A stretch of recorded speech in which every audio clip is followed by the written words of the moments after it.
अपना ये हॉरिजॉन्टल में क्यों नहीं रखती तो इतना बड़ा फ्रेम तुमको मिला है तो?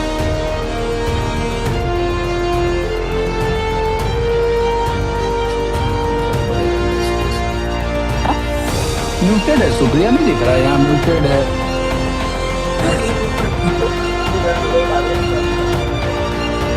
ये है बास्केटबॉल का venue,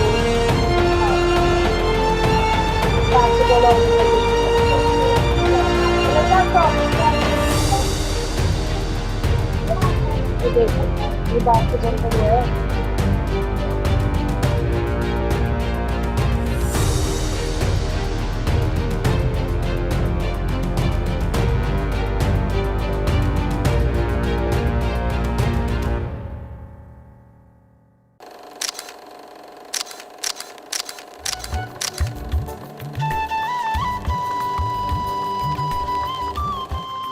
Feeling because it offers them a first-hand experience of the school environment.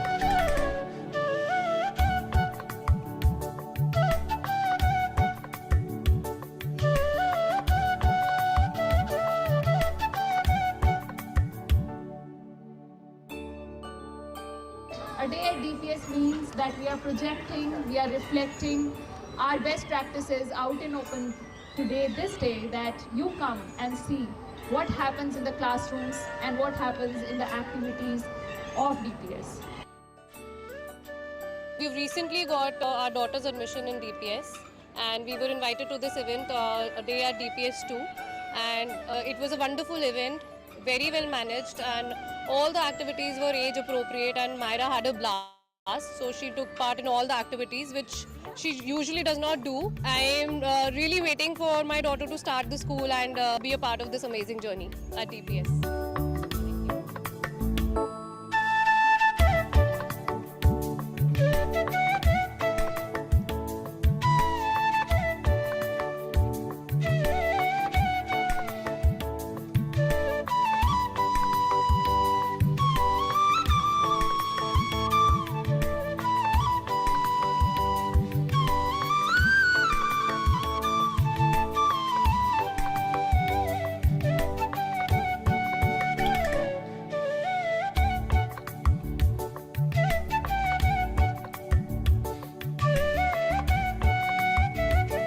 Today it was a great fun. I enjoyed a lot, and me and my son won the first prize in the dual competition, and it was great fun. Thank you so much DPS for a fun-filled day. Thank you.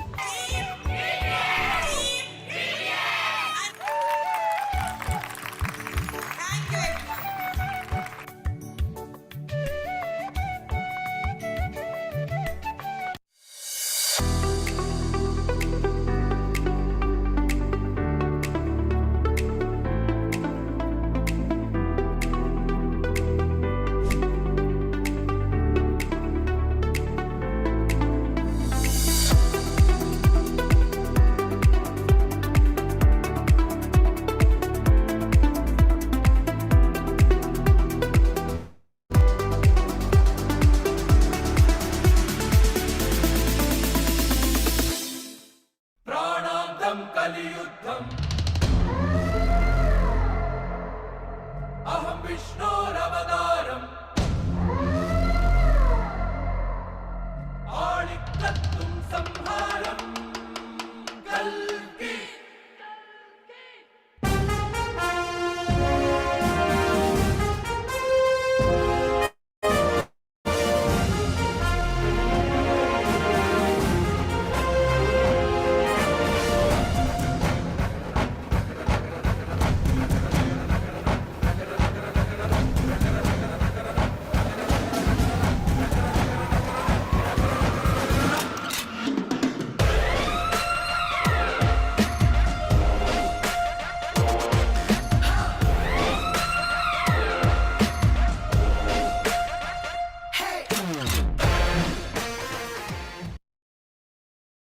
Fame fades. Popularity is chance. Money disappears. But character, who you are when no one is watching, endures. The essence of character lies in living with courage and integrity each day, aligning our values with the way we choose to act, even in the quietest moments. As parents and educators, we often measure children by visible milestones, grades on a report card, trophies on a shelf, or how well they follow rules. But perhaps the deeper question we must ask is this: who is our child when no one is watching? In many ways, systems help children appear well behaved. Bells ring, teachers supervise, parents monitor homework and routines. But beyond these structures, in friendships, on digital platforms, and eventually in workplaces that they will enter, there are no bells and no supervisors. And that is where true character quietly steps forward. Character reveals itself in moments when nobody is evaluating, when a child notices someone being excluded, or when they make a mistake and must decide whether to admit it, when they have the opportunity to take credit that isn't truly theirs, when they face the subtle pressure of peers urging them to follow the crowd. These are the unseen moments where values are tested. Character cannot be built through lectures alone. It grows through lived experiences and culture. It grows when children are given opportunities to take responsibility and lead, when they are exposed to services and empathy, when they are given space for reflection and self-awareness, and most importantly, when the adults around them model the very values they speak about. And often, some of the most powerful glimpses of character can be seen in sports and performing arts. In sports, it appears when a player passes the ball instead of chasing personal glory, when a teammate encourages someone who made a mistake, when a child accepts defeat with grace and determination to improve. Failure is inevitable in every field. Missing a shot, forgetting a line on stage, losing a match. But character reveals itself in the response. Do they blame others, or do they learn, reflect, and try again? A child's character is also visible in the way they treat the people around them, how they respect their competitors, how they support their teammates, how they guide and encourage juniors who are still finding their confidence, applauding another's team's performance, helping a friend rehearse, encouraging someone who feels nervous before stepping onto the stage. These are not just actions, they are values in motion. Because when we watch a performance or a competition, we only see the final moment, the applause, the spotlight, the winning goal. But the true work of character happens long before that. In rehearsals, in early morning practice sessions, in repeated attempts when there is no applause, no audience, and no recognition. Because character does not stand on chance. It stands on pillars that hold a child steady when supervision fades. Honesty, which teaches them to tell the truth even when it costs something. Respect, which reminds them to treat others with dignity, whether pillars that hold a or strangers. Responsibility, which allows them to own their choices, mistakes, and commitments. Compassion, which helps them notice the need of others and respond with kindness. And courage, which gives them the strength to stand firm against pressure, even when it is unpopular. When these pillars are nurtured, compliance becomes secondary. A child does not simply follow rules. They live by values. And those values, carried forward into adulthood, become the invisible compass guiding every decision they make. Because while compliance may win approval in the moment, character earns trust for a lifetime. And when these qualities come together, integrity, empathy, resilience, courage, and responsibility, we begin to see the true learner profile of DPS Dwarka Expressway. A learner not defined merely by achievement, but by character.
A very happy morning to all the respected parents, esteemed educators, my dear learners, and my very, very empowered and seasoned panelists.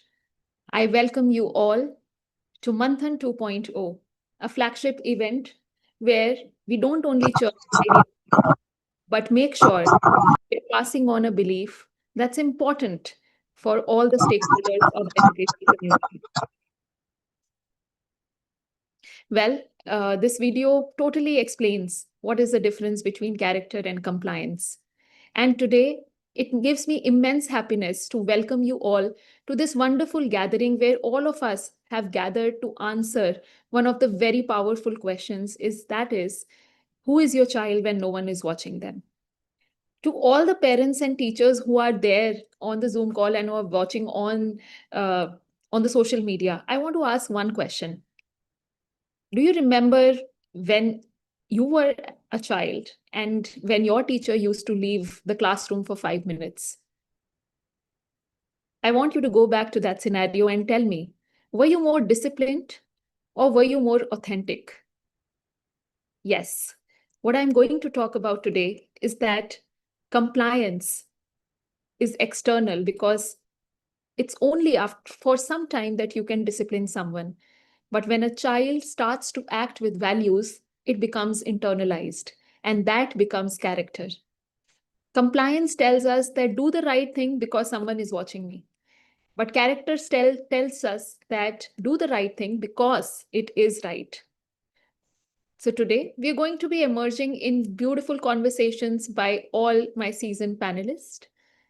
And I welcome you all. And without taking much time, I would like to go on to our first panelist, Ms. Tripura Kashyap.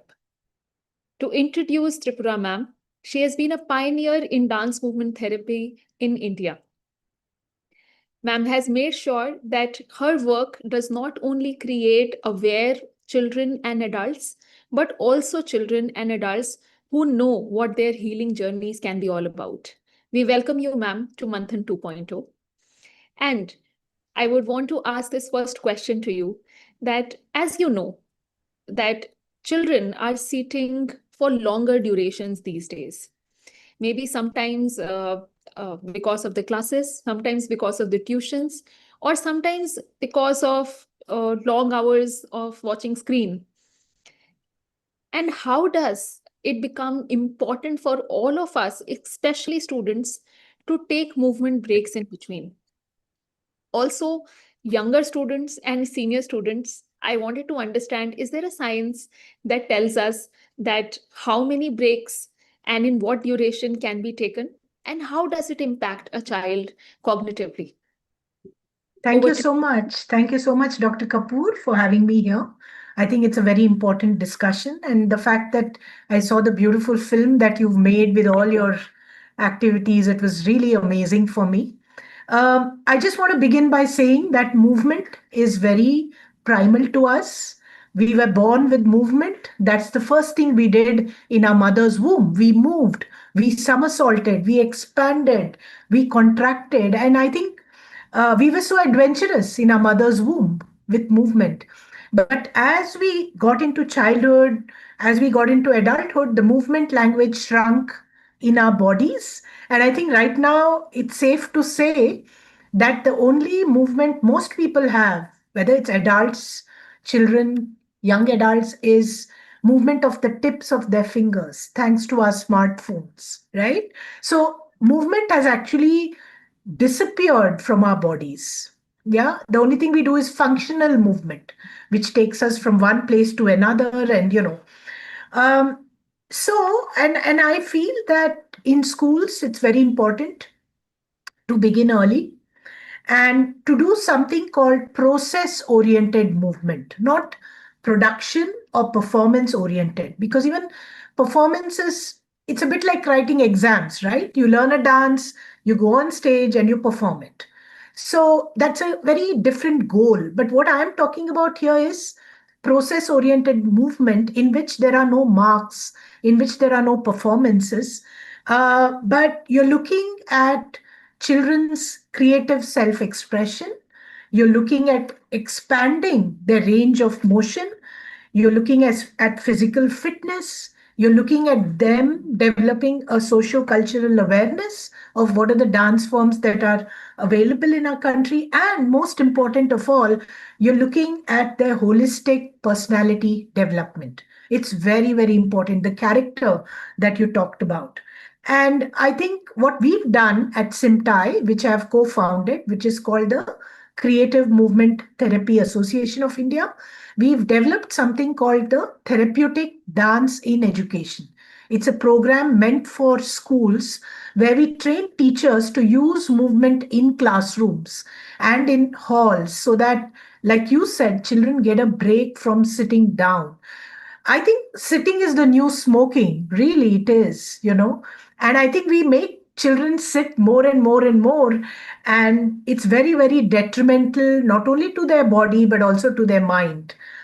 And in therapeutic dance in education, we've developed something called 45 therapeutic heads. These are therapeutic objectives like self awareness, attention span, which is very lacking nowadays. Even when I do workshops with adults, adults are constantly checking their mobiles. They just don't have the attention span to just stay in the place and enjoy movement that's being taught.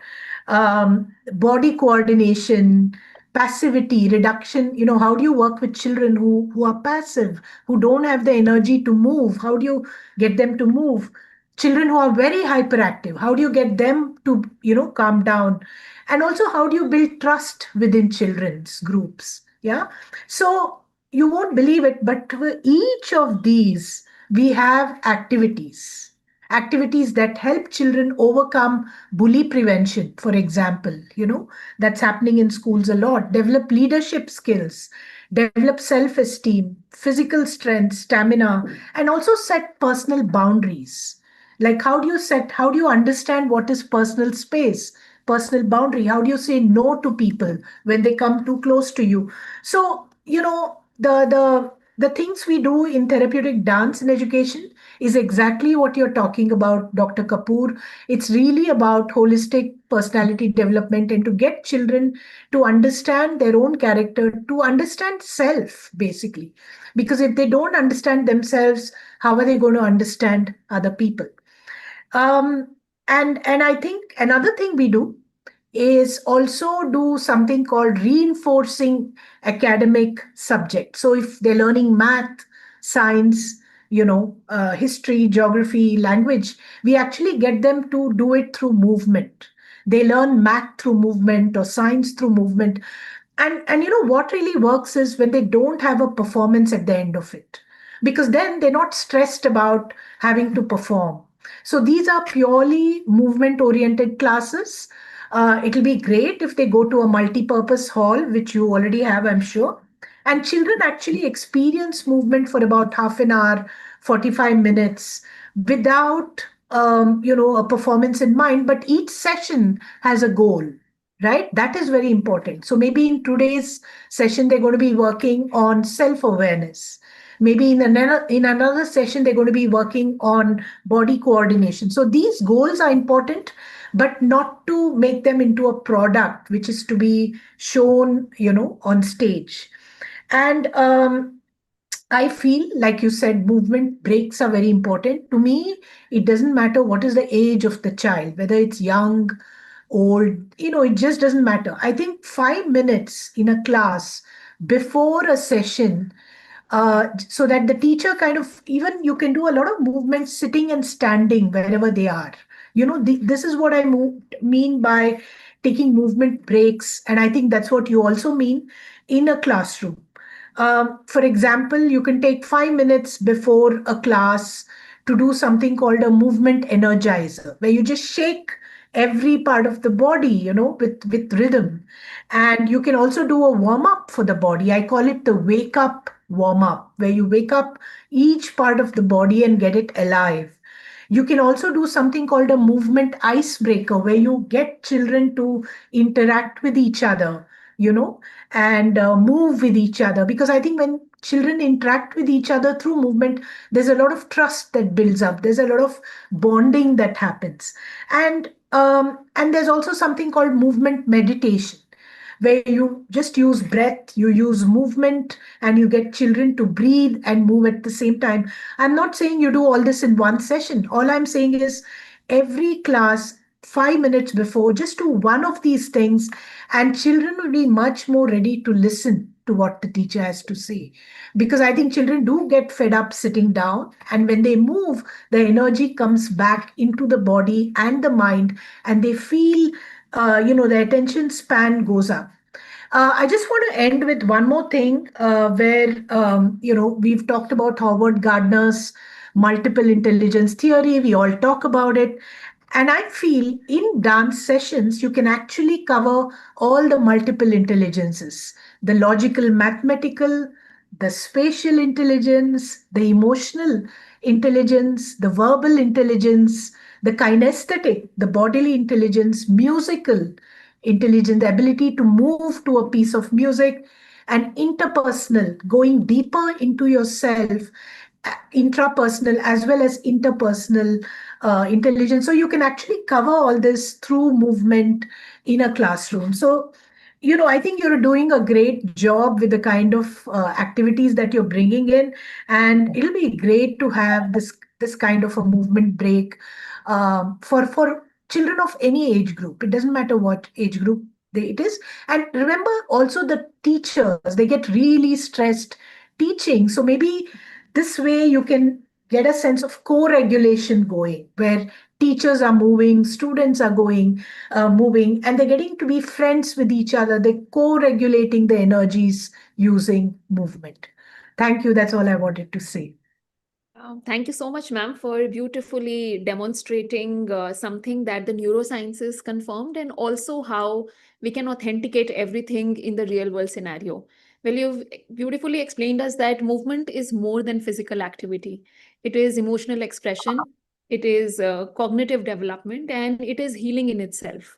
So all those, I mean, today, whoever is, all the stakeholders who are watching this can really adapt it in their own lives also. Because when I meet a bunch of parents and I do a session with them, the first thing that we do is an energizer to make them move a little, so that they come to the context and they understand that this is something, because everyone is thinking something or the other when they are there.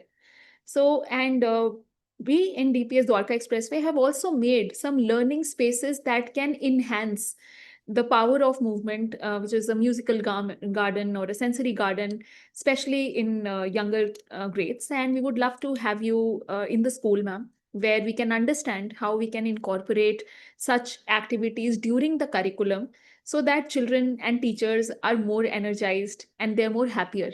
Because Right, right. So that it becomes a cross curricular activity rather than an extracurricular activity. definitely. Yeah. Thank you so much, ma'am, for your Thank wonderful you. insights. And now that we are talking about movement, I feel we have to talk about sports and how it shapes children. And I believe there could be no other person than to take this conversation ahead than Mr. Fernando. Uh, Welcome, Mr. Fernando Bras, and to tell everyone who's on this session that Mr. Fernando is an experienced and expert sports mentor who has worked extensively with young athletes, helping them develop discipline, resilience, teamwork, and leadership through sports. So I welcome you, sir. Also, Thank you. with this, I pose my first question to you. That is, in your experience, how has mentorship in sports helped children internalize values and rather than just simply follow instructions? Very good. So first of all, good morning. Thank you so much for the invitation. I want to compliment all the people that are here on this call in early Sunday morning. So I really appreciate the effort of everyone, and thank you so much for having me here. First of all, let me tell you that in my experience as a coach for more than 25 years in all the continents around the world, one thing that I learned through all these years, and I work with in a grassroots, I work with amateur players, with professional players that winning more than $5 million a year. The mentorship is what what make us apart from the AI.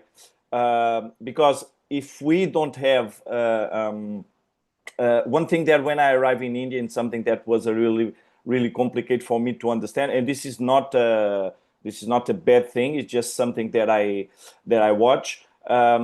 Is that the kids in the sessions, for example, come to the court and comes in line, everyone in line. When you say something, everyone say yes sir, yes sir. And this kind of display, for example, is something that we don't want for our kids.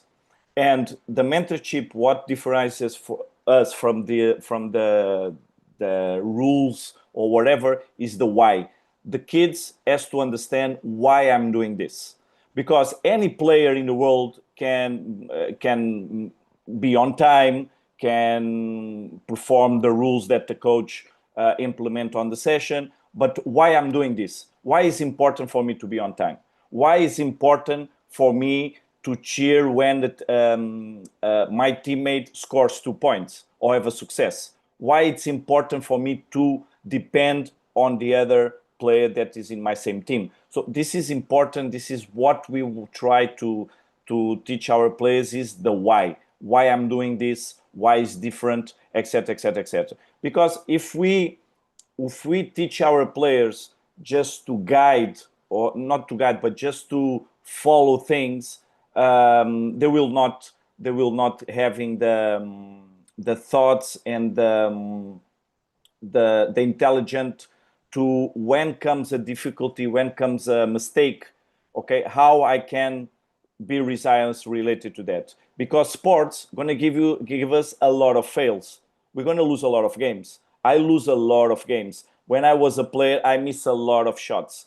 Okay, so, but I have to understand, if I approach the mistake as a feedback, I will understand and will improve and be resilience related to that. So I can say that the mentorship is almost the answer for the mistake, right? Because I teach my players the why, to be resilient, what is the importance to be the teamwork.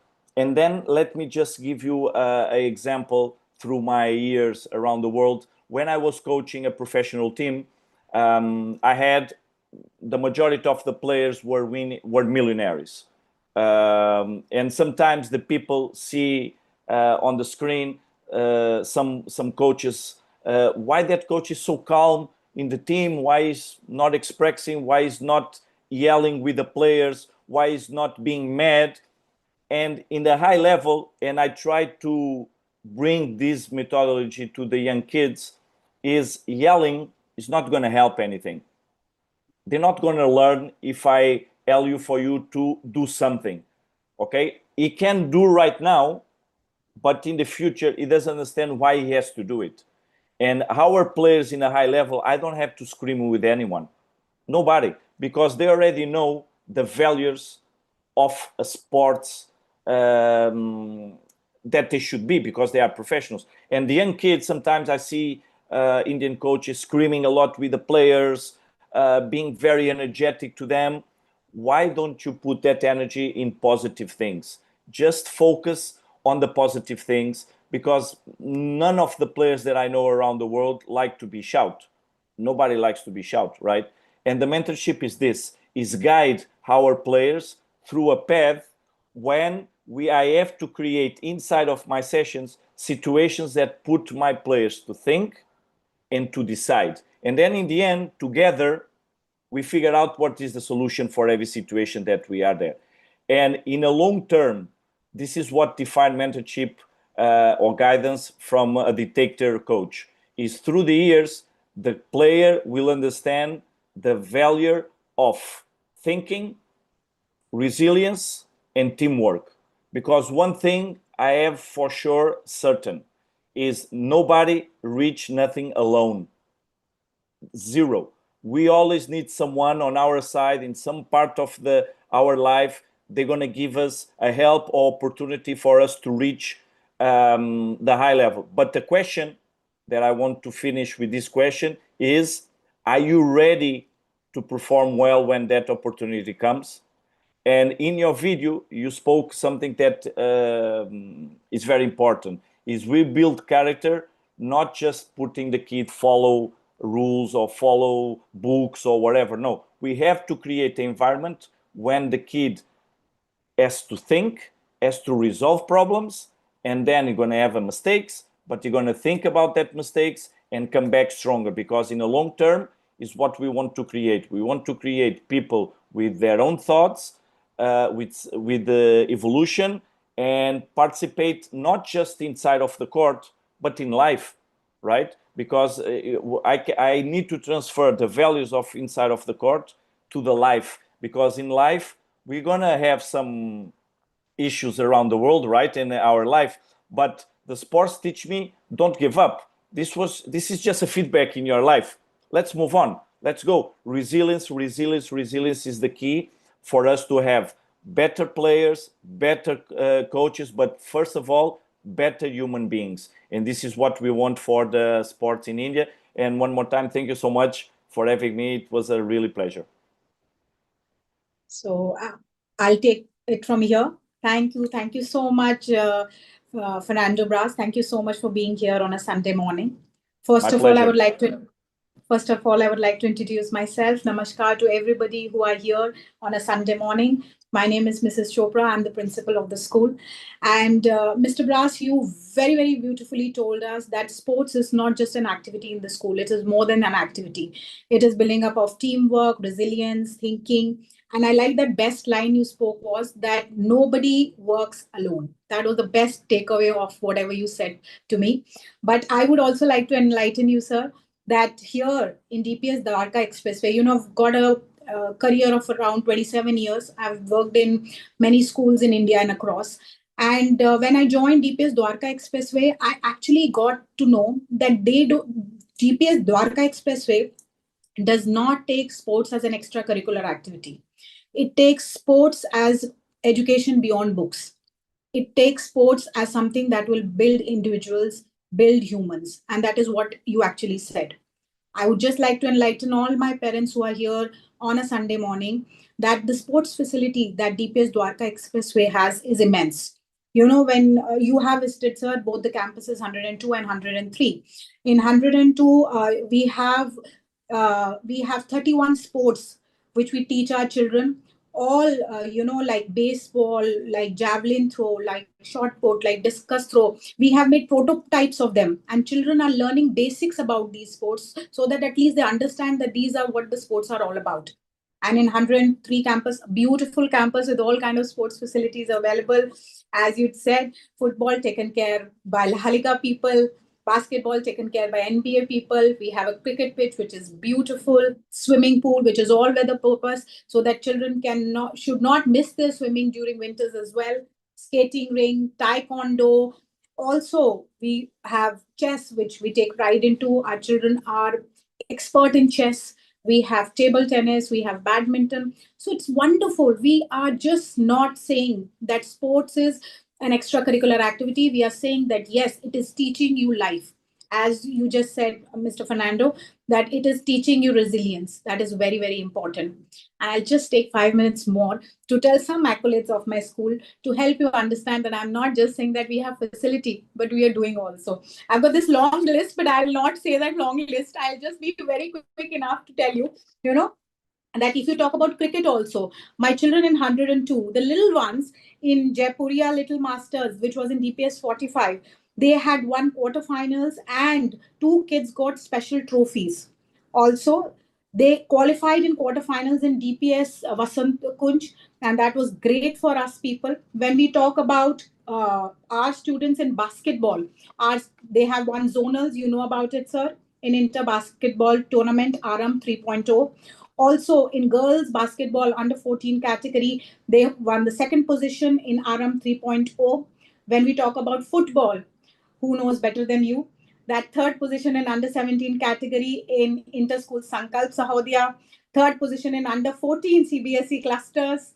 And we also, when we talk about La Liga Championship, so that is what is the proud moment for all of us. We have won first position in under 10, second in under 14, and third in under 17. I'll pat myself. You can pat yourself as well. We won that. And Taekwondo, we are proud to say that CBSE Cluster Championship, second position, silver medal. Wonderful that was. And the girls Taekwondo, third 3 gold medal, 1 silver medal, and 1 bronze medal in Aram. That is what we say. When we say, we deliver. And that is all because we are all together working for our children, not just for education and for sports. I once again thank Fernando Brass for being here. Thank you so much, sir. And as a principal of the school, dear parents and the audience here, we are looking at sports, but we are looking to develop career of our students as well. For that, I have a wonderful, wonderful guest with me, Miss Ambika Kaul. Miss Ambika Kaul is a career guidance expert and an education consultant. She's been with DPS for long, DPS Society. She has worked with parents and students and has helped them to understand, children, this is what your strength is, and this is the rightful decision you should make to have career choices. Ambika ma'am, I invite you on the screen so that you can just help us understand that at what age should children and the parents start to think about their career, and also what are the key points as educators, what we should take in mind to guide our children. Ambika ma'am, over to you. Thank you so much. Thank you, Principal Ma'am, and hello, Dr. Naina. Hello, co-panelists. My name is Ambika Kaul. I run College and Career Counseling for DPS Society, and DPS Dwarka Expressway is one of our, we shouldn't have favorites, but one of my favorite schools because of the leadership, the way the kids are treated, the investments they've put into making sure all kinds of things are available. Now, I work with kids, so my style is going to be a little different. Everybody has these react buttons at the bottom. So if you like something or understand something, please throw up a thumbs up. If you love something I'm saying, you can throw a heart.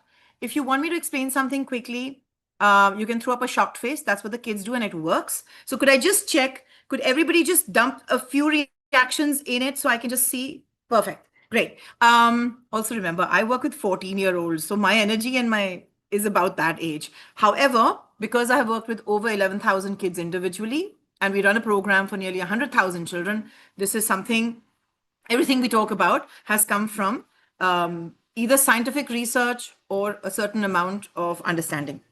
As a background, I'm an investment banker, and I did that for many years before I moved back to India. So I'm extremely passionate about what we do. Now, ma'am, the question you asked is a wonderful question because in India, we sometimes ask a 14-year-old or a 16-year-old to choose a stream. Do you want science, commerce, and humanities? And obviously, the NEP has changed that. But what many adults are still discovering at the age of 40 is what do you enjoy doing? So the honest answer is the career preparation begins not in class 11, not in class 10, but it begins in early childhood. How do we respond to curiosity? So when your 6-year-old says, I want to design video games, or an 8-year-old says, I want to build rockets, or your daughter says, I want to open a bakery, the real question is, who cares what the career is going to be? The question you need to ask is, as an adult, am I taking their curiosity seriously? Because in any environment where curiosity is welcomed and it isn't dismissed, aspiration will grow. And if somebody masters one aspect of their life, right, it flows into the other aspects. I'll give you an example. We've just met this one kid who was a national level swimmer, and then he decided to do the UPSC. The same dedication, the same, grit, the resilience, everything that pre-panelists have spoken, that child brought to his UPSC preparations, and he's got 117 rank, which is brilliant, right? So if you teach your kids to dive deep into something and do it well, the rest of it will fall in place. Please don't worry. There's research from the Harvard Center of Developing Child, which shows that any early experience shapes the brain architecture, which means it lays the foundation for how children learn, how they solve problems, how we adapt later in life. We didn't have summer schools growing up, and I'm showing my age when I talk about it, right? We all went where? Nani house, dadi house, or great grandparents if you were lucky. But you had a mamu who would take you to the market to buy jalebi in the evening. You had a great grandmother who would be like, "Kya kar rahi ho? Ladkiyan haath khali nahi hone chahiye." I'm sorry, I'm speaking Hindi, but get to something. Those were skills that we were also learning without realizing that we hadn't gone to a formal summer school. Now, with the current structure, we have to create these environments, both at home and in school. You can't say the school has to do everything. It has to be at home as well, guys. Right? This is important. The second thing we have to remember is the World Economic Forum. Everybody's saying this. The Future of Jobs report always says that 40% of the skills required in jobs today will change by 2030, which is 4 years away. Okay, so in the chat, could everybody just put down, as an adult, you're doing something, but as a child, what do you want to do? So if I could just have that in the chat, and I'll continue talking, but I want to see, because I'm used to response with the kids, right? So let me talk about, I'll leave you with 4 things. educators, parents, everybody, elder siblings. Number one, ask better questions. I never ask a child, what do you want to do? Who do you want to become? I say, what problem do you want to solve? That is very important. Guys, can you hear me clearly? It was glitching. Okay, so don't ask your kid, what do you want to be? Why are you asking them that? That's not fair. It'll have the typical answers. You are narrowing their thinking. It is not just doctor, engineer, lawyer. Let's ask better questions. What problems do you enjoy solving? Do you understand? Do you like helping people? Do you enjoy designing, persuading, organizing, building? Do you enjoy understanding how things work? Do you like to uncouple things and put them back together? So, the kind of problems you solve will make you relevant in the future. Number two, exposure has to come before decisions. I'm often struggling with families saying, oh, the decision needs to be made. There's a deadline. We have to give the answers to the school. People, can I just say, children cannot aspire to see if they haven't seen it, they can't be it. Let me say, the modern economy has fields like climate science, AI ethics, sports analytics. Just yesterday, I met a friend of mine. He's a sports lawyer and he's doing brilliantly in Delhi.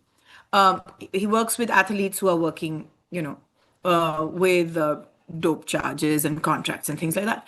Behavioral economics, game design, sustainable architecture. So exposure through sports, art, technology, labs, entrepreneurship, competitions, internships, all of this will help a mental map of possibility for a child. And it's really important to that. Don't ask them for a decision, build their imagination. If you're excited and you're imaginative, you will solve problems, you will be relevant, you will have a job in the future. Next, please, for the love of everything, let your children struggle. Can I see in the chat, give me a thumbs up if all of you want to give your child a better childhood than you have. So all of you, if you have wanted to give your child a better childhood than you have had, yes, thumbs up. Now here's the problem. You have done well in life because you had those challenges. You climbed those mountains. You built those skills. If you remove every mountain in front of a child, they will not know how to do it. So please let them play sport and fail. Please let them learn how to put themselves second. It is important. Now, I'm speaking with a lot of enthusiasm because I've been given 4 or 5 minutes and I'm trying to get everything in. But the greatest gift you can give to your child is the opportunity to experience a mountain, the effort and improvement. If you want to remove every obstacle, I'll use the Hindi term my parents use a lot with us, कि मतलब कोई problem ना हो, कोई तकलीफ ना हो. अगर कोई तकलीफ नहीं होगा, how will you learn? How will they know? In perfect comfort, there is no ambition and there is no skill. Growth is in discomfort, right? So if you put in the effort, you can get better. That is the learning they will do only if you let them try and fail. And last, in the age of AI, human skills matter more than ever before. We are sitting here, I'm sitting in my home, everybody's in different places, we are connecting with technology. But if my words are not human, they will not connect. So don't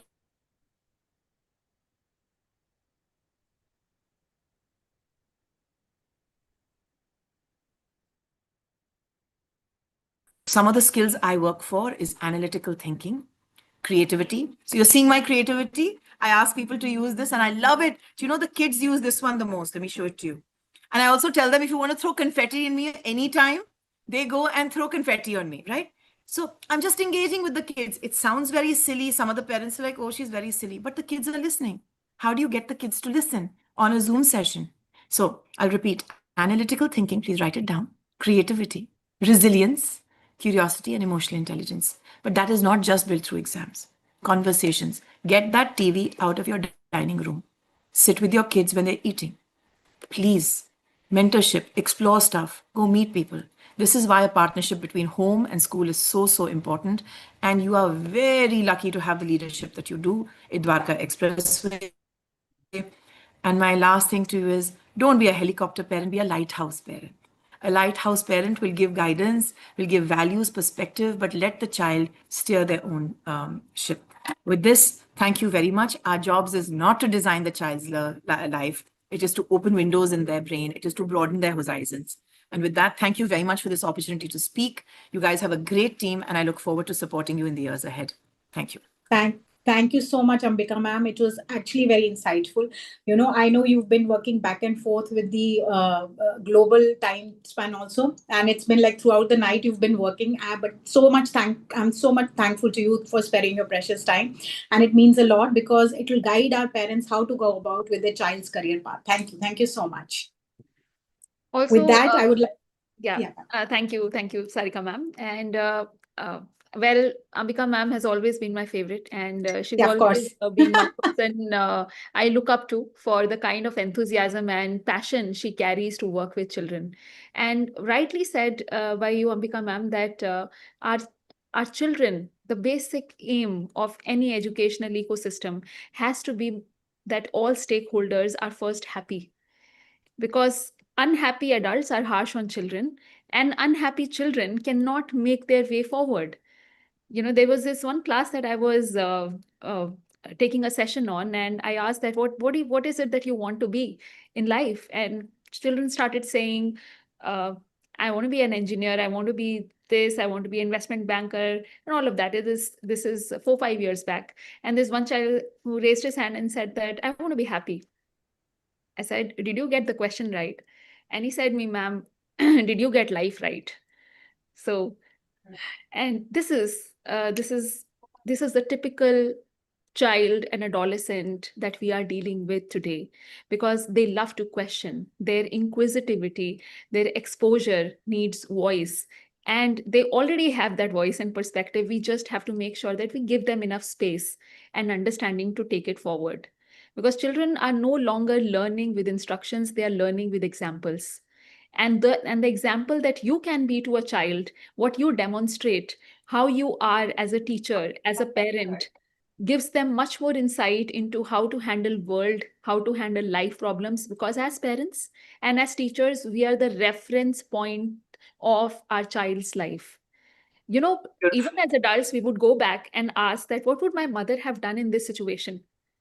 And because we have created them as reference points, so all the parents and all the educators who are watching me today, make sure that we are not just telling them what to do, but also we are living that life, or imbibing in ourselves those values that we really want to see in our children. Because whatever you want them to have, you first start modeling it. That's how things begin. Yes, ma'am. And So I'll take a minute. yes, Dr. Nanak, could I take a little please, example? please, In please. application, I take my iPad in front of the kids. I remove Instagram, everything. I remove all socials, and I'm like, I'm getting into application season. I'm removing every distraction because you and your applications matter most to me. Now, whether you choose to do that at home is your choice, but I'm giving you my commitment. And it makes such a difference because every second day a kid will come in and say, I've removed Instagram, I've taken Snap off. And I'm like, good for you. Bring it back 6 months later, But right now, focus. So modeling is beautiful, and thank you for sharing that. Thank you for contributing, ma'am. And I feel we often celebrate marks, ranks, and trophies. However, what is most important is to ask our children a deeper question, that will you do the same thing even when I am not at home? Will you do the same thing when our teacher is walking out and it's your exam? Will you take that opportunity to make sure that you're carried with values, or you're doing the right thing because it is right? It is not just someone is on over your head and watching you.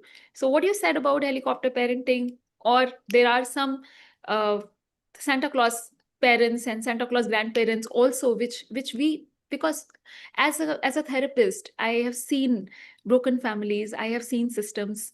And in fact, it is not just the responsibility of two adults, that is the parent, mother, and the father, to bring the best in a child. A child is a product of the community.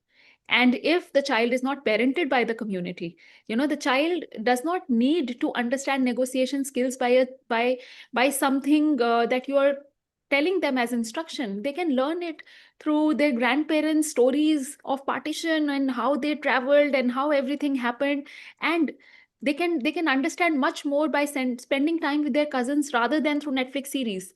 So what I mean to say is that we at DPS Dwarka Expressway are trying to build a community of parents, where in our parent partnership program, we bring the parents skills to contribute to the teaching learning cycle of the student, so that a child is not only reliable or validating their success on the basis of their parents. It is a whole lot of community of adults who are ready, waiting, and super excited to help you all. So thank you so much, ma'am. And with this, I feel we are ready to move to our Yeah, co-panelist. yeah, And yeah, Sarika, ma'am, I'll yeah. want you. Thank you, ma'am. Thank you. It was quite insightful. And I'm so happy to introduce my next panelist over here. She is Miss Meenal Narula. And to the audience, I would like to tell ma'am is an image consultant and she helps in building confidence, credibility, and presence in a room. You know, for when you are a professional, that is what you require the most. And her 5S formula is the formula which has helped the professionals to be good leaders. Ma'am, I want you to be on the screen and help us understand that whenever a person enters a room, is there actually a framework in a brief meeting that helps you understand that this person lies in what gradient of confidence and how parents should work towards it? Ma'am, if you could just help us understand. Thank you so much. Hi, Miss Sarika. Hi, Dr. Kapoor. It is wonderful and an absolutely exhilarating experience to be here on the panel.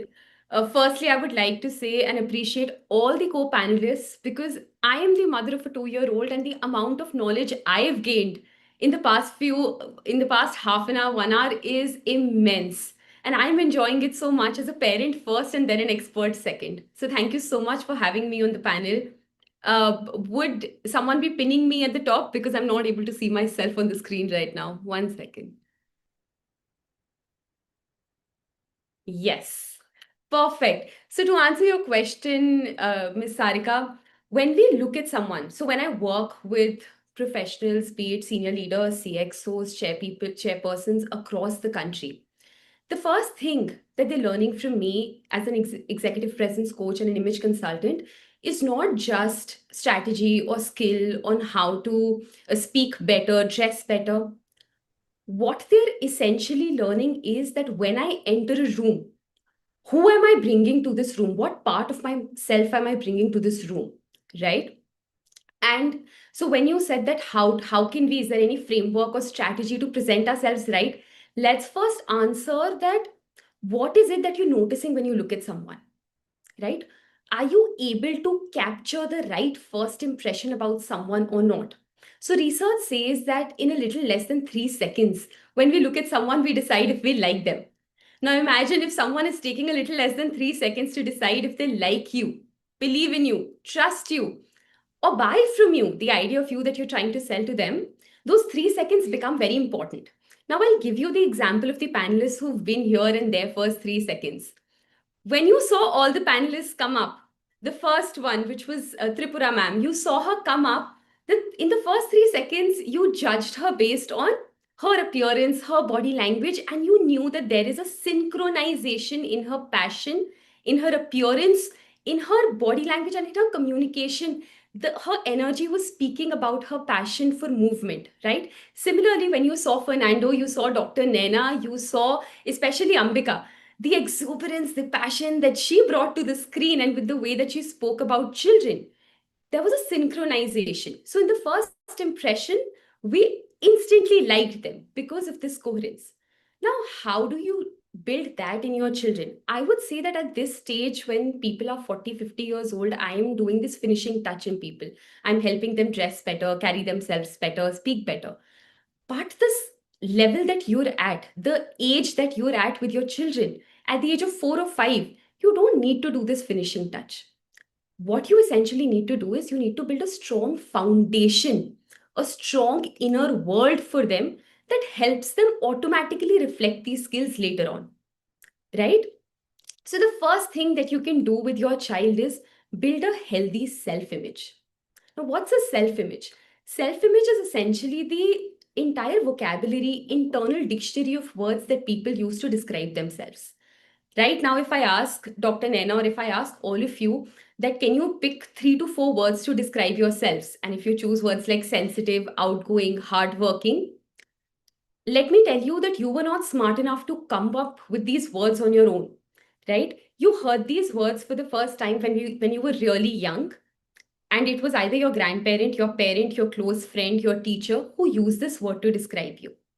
Similarly, when your child describes themselves as I'm either lazy or I'm hardworking, I'm dramatic or I'm introverted, all of these words, this dictionary of words that's forming their self image is borrowed from your language, right?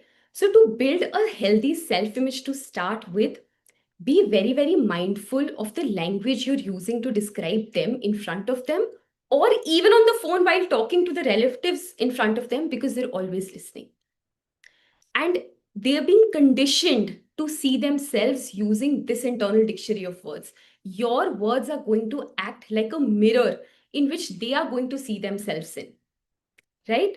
So, number one, rather than saying that, oh, my child is very, very dramatic, probably say that my child is very expressive. Rather than saying that, oh, ये तो बहुत lazy है, or probably ये तो इतना confident नहीं है. Try saying that, yes, they take their time to open up, or they think before they speak, right? And rather than saying that, oh, he's a very naughty child, very naughty, he's a playful child. When you start lending this positive narrative to your child to adapt, to absorb about themselves, only then can they grow up and feel confident to have a powerful impression about themselves in front of you. And let me tell you, we are forming first impressions all the time. It might seem shallow to you that, oh, judging someone based on their appearance, body language is not okay. But as humans, we are hardwired to form these first impressions about people. From our earlier times, when probably we were hunting in jungles, trying to be safe in an unfamiliar environment, at that point also we were looking around people and we are judging that, is this person a friend or a foe? Will I feel safe with them or not? Right? And what were you judging them on? How do they look? How do they carry themselves? So first impressions are inevitable. Judging the book by its cover is inevitable. Know that. What you can do right now by building a healthy self image is make sure that the inner narrative of the book is very positive and very strong. Right? Second thing that I want you to do, and this is something that has been said by the pre-panelist, is make sure that the voice matters. Trust me, it breaks my heart nowadays when I see professionals standing in meeting rooms who've accomplished so much and they're still hesitant in putting their point across because they feel that, oh, will my opinion be valued? Or they go into self doubt. Is it something that's important enough to share also or not? And this is not just professionals in the boardroom. Imagine people who are up there, who are leading big companies. They're also hesitant. They're also in self doubt. What you can do at this stage in life to make sure that your child doesn't do this, is make sure that their voice counts. So whenever you sit with them and you ask those meaningful questions that Miss Ambika said before, you ask them beyond how are you doing or how was your day, and you go deep dive into building their opinions. Listen. Also give them the space to listen. Don't be on your phone and do it for the sake of it. Sit with them, have meaningful conversations wherein when they're speaking, you're actively listening. Right? If you're taking decisions in your life, probably as small as buying a particular style of spectacles, when you take their opinion, make sure that you're also listening to it. Right? Make them take small decisions about their life. What shoes are you going to wear? Oh, do you like this person? Why? Why not? Do you enjoy doing this in school? Oh, really? Why is that? What makes you enjoy this? Before building curiosity in them, start being curious about their life.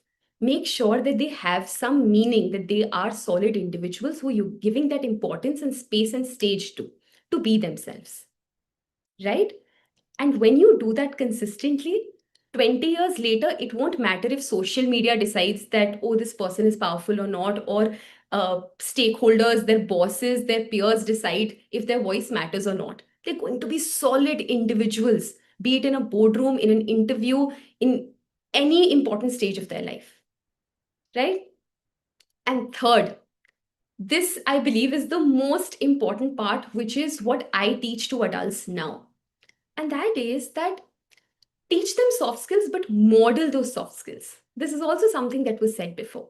And Dr. Naina also said, model these soft skills in front of them. What are soft skills? Beyond your technical skills, beyond engineering, MBBS, beyond a skill that makes you do a task better. Equip them with the skills, with the emotional intelligence to manage themselves and their emotions better in doing anything in life. Sports plays a great role in that. Movement therapy plays a great role in that. But most importantly, you play the biggest role in that. Because children are looking at you and then learning what is right, what is wrong, what is the model way to be. So now, if I teach them, I teach leaders, how do you carry yourselves right? How do you build a signature dressing style? How do you groom yourself better? Start making an effort, even inside your home when you dress up, in front of them, to wear well ironed clothes, to present yourself better, so that they learn that, okay, I'm not dressing for the world. I always dress properly, impeccably, because that is a part of my life. That is who I am. You won't have to send them to finishing schools later then, right? Second is, again, embody the right body language also. Now, 20, 30 years later, rather than learning, oh, you have to sit straight, have an open posture in meeting, pull them up at this stage. This is the foundation building stage. Sit in an upright posture with them. When you speak with them, make sure that you're looking to them, you're giving that attention with your body, you're shaking hands well. Teach them that whenever you're meeting someone new, this is how you greet them, this is how you introduce yourself, this is how you shake hands. So my son is only 2 years old, right? And still I've taught him, of course, to either say hello or a namaste to elders. But one step ahead, this time I've taken him, and last night there were guests over and he asked them, how were you? How are you? How was day? How was your day? But when you teach them these little courtesies and etiquette on how to treat people, they are going to become better at practicing etiquette and learning etiquette at a very early stage in life. And they're going to learn it from you. So don't open a book or make them read a book or just send them to classes. 70% or 60% of the day they're going to be spending with you. Teachers are definitely striving to model their behavior. I'm sure DPS is encouraging them to do so. But you are going to be their role models. So be that person. I'm sure right now. So someone also said before that right now, before taking any action, you think that, oh, how would my mother do it? Right? This is exactly what their self-talk also going to be like in the future. They're going to be looking at you, they're learning at you, and when they grow up, they'll be like, oh, my parents spoke like this to other people or to a server or to a house help. It is okay for me to be that. Right? So they're learning from you. So to sum it all, this is the foundation building age of your life, a stage of your kids' life. If you want them to become tall buildings, be successful in the future, be those tallest buildings like Burj Khalifa in the world, the workers spent the maximum time while building Burj Khalifa in the foundation of the building, not in the finishing touch. So this is the foundation time. Invest in that so that they grow up to be those tall buildings. Right? Thank you so much. Thank you so much, Meenal ma'am. It means a lot, and it was highly encouraging for all of us to understand how communication, how connections can form a well-knit family and a well-knit ecosystem of the school. Well, we say that children come to the school to study. They don't. Children come to the school to socialize, to play, to learn how to be as an individual, how to understand the real world. That is the real role of the school today, to prepare the students for what is going ahead, what is coming ahead of them. Thank you so much for answering the question in such great depths. Also, I would like to thank all our panelists today for taking out the time. I know it's really hectic and very busy for all of them, and all of them are very seasoned and extremely busy with their own things, but still they took out the time. And it says a lot about the collaboration that and the relationship that they have with the school, and the fact that their heart is in the right place, where whatever opportunity they get to come on the stage, make sure that they're talking to maximum people and passing on their passion for education and how education should be, they don't miss a chance. So thank you so much, everyone. Thank you all the parents to be here. To conceptualize, we started with movement, and we started understanding that how movement is just not a physical activity. In fact, it is It starts with bodies and it ends with healing. So, and then we moved on to sports, something that all of us, when we grow up, we forgot that we still have a chance to it. And recently we started hosting a lot of parent matches. And to our surprise, a lot of parents show up and they experience the same kind of childhood adrenaline rush that they used to. And in fact, when they come back to sports, they understand that how important it is for integrating something more useful, more utilitarian, and something that frees up their mental space. Then we talked about our career pathways, and we understood that how there is no age that we understand that, okay, we'll start from grade 8th or grade 9th. It has to be from the very start that a family starts to understand that what a child requires is exposure rather than skimming down their interests. And lastly, we spoke about communication, the nonverbal communication, the role that parents have in shaping a child's life, child's personality, and how we as ecosystem can promote it better. I feel it's been a very, very enriching conversation. Thanks to all the parents, all the educators, all the students who joined on a Sunday morning, because everyone knows that Sunday mornings are all about rest, screens, and parathas. But coming here, making sure that you are an equal and involved parent makes us feel that our children are getting the right kind of atmosphere and environment at home. Thank you so much, everyone. Accept my gratitude. Namaskar, everyone. Thank you, Sarika ma'am, for taking out this time. I would also like to thank our Pro Vice Chairman, Mr. Nitin Sahni. He couldn't be here, but he has given us the guidance, the vision, and the courage to move forward in all the ways we can. Thank you, everyone.